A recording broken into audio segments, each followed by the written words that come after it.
SLST 2025 লিখিত পরীক্ষায় অভিজ্ঞ শিক্ষকদের প্রাপ্ত নাম্বার সত্যি দুর্ভাগ্যজনক এবং শুধু দুর্ভাগ্যজনক নয়, এক ভয়ঙ্কর অন্ধকারময় ভবিষ্যতের দিকে ঠেলে দিচ্ছে কিন্তু সবাইকে, যারা এই 2025-এ চাকরিটা পাবে।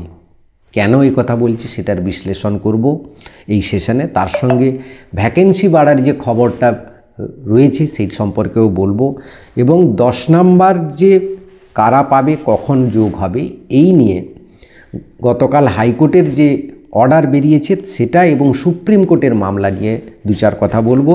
নবম দশমের রেজাল্ট নিয়ে অনেকেই জানতে চাইছো, সেটাও অবশ্যই শেয়ার করব, তাই ভিডিওটা অবশ্যই শেষ পর্যন্ত দেখো।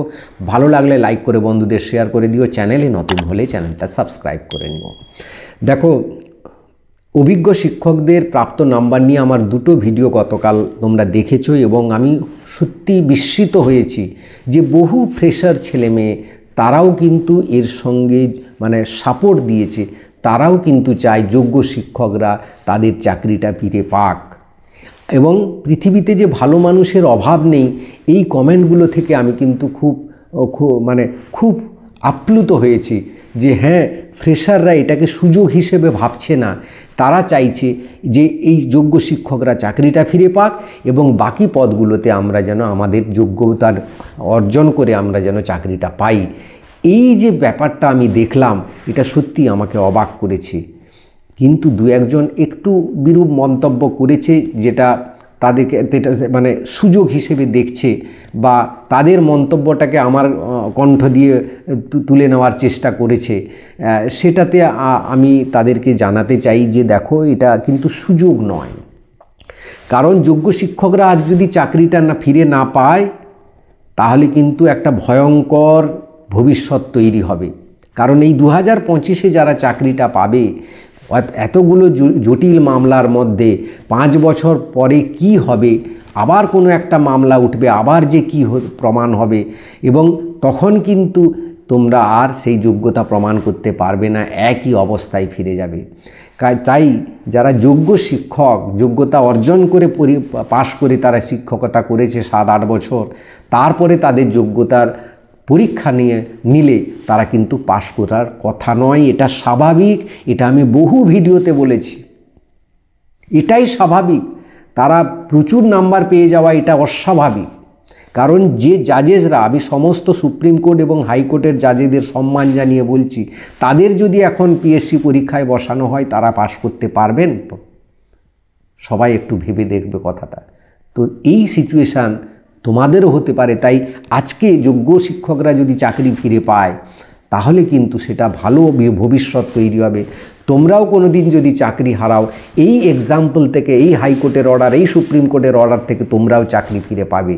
কিন্তু এই চাকরি যদি চলে যায়, ভবিষ্যতে আবার একটা কোনো কেস হলে তোমরা কোনো কারণে যদি চাকরি হারা হও, ভগবান না করুক এই সিচুয়েশান যেন না আসে, কিন্তু চাকরি হারা যদি হও, চাকরিটা কেউ ফিরে পাবে না, বা আবার যোগ্যতা প্রমাণ করতে বললে প্রমাণ করতে পারবে না।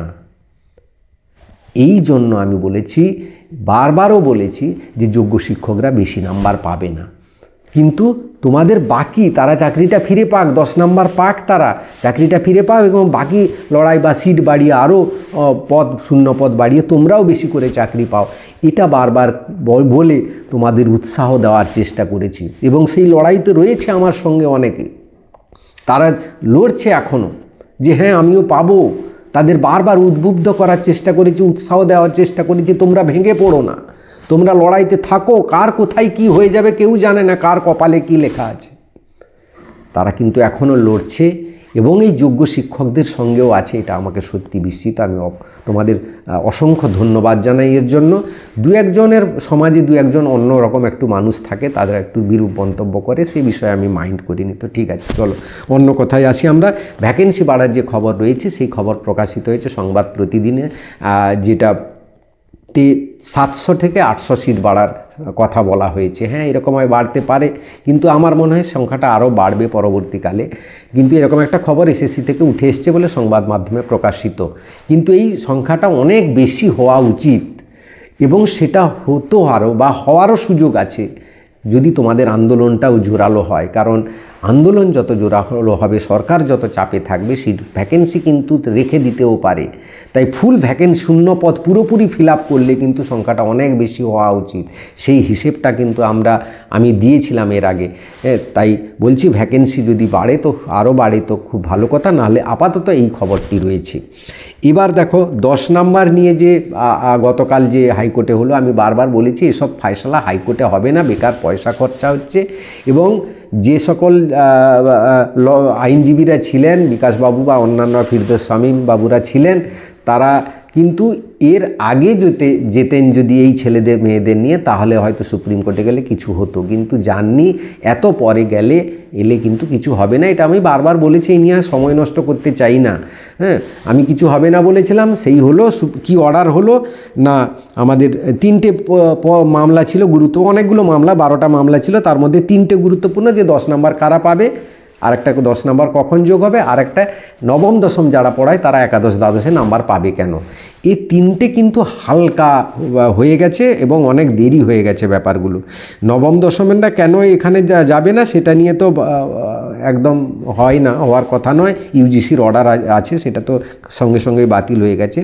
যে সমস্ত পক্ষের সওয়াল জবাব শোনার পর বিচারপতি জানান, আগামী 24 তারিখ সুপ্রিম কোর্টে যে সংক্রান্ত মামলা শুনানি রয়েছে, শীর্ষ আদালত অভিজ্ঞতার নম্বর দেওয়ার বিরুদ্ধে যদি রায় দেয় তবে হাইকোর্টের মামলা বিরুদ্ধে যদি রায় দেয় তবে আর এর প্রাসঙ্গিকতা থাকবে না। যদি সপক্ষে রায় দেয় তাহলে হাইকোর্ট শুনবে 28 তারিখে।